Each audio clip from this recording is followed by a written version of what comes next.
We have another question coming from Vermont. Katherine, you're up.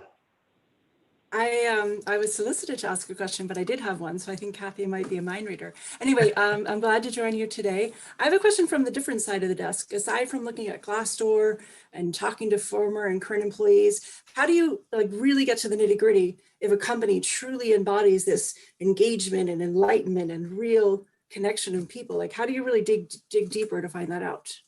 Yeah, it's a really good question because, I am an analytical person. I do love numbers, but I think there's so many other ways that you can see whether or not people are engaged.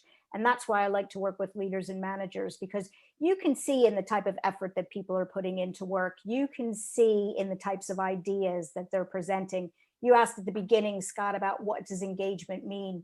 To me, engagement is that people who don't just show up, but they put that extra effort into things, not the hours, but the innovation. My husband was telling me today, the great thing about the pandemic is every single day, since we're both working from home, we walk the dogs together. And he's a people manager, so all we talk about are people related things.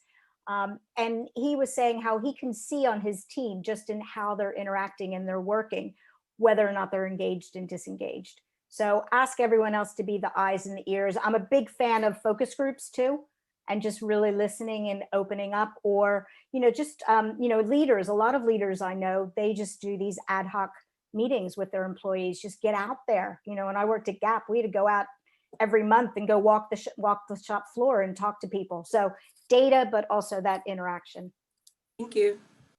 Yeah, which becomes a little bit more challenging in the Zoom world, where you can't kind of just grab people and get them together. But I still think there are plenty of ways to accomplish that. Do you know what though? I've been using technology because I've been helping quite a few companies with values lately. And I've been using things like Mentimeter, which actually, when you talk about personality styles, things like that have actually helped me, because sometimes when I do face-to-face focus groups, the quiet people don't say anything.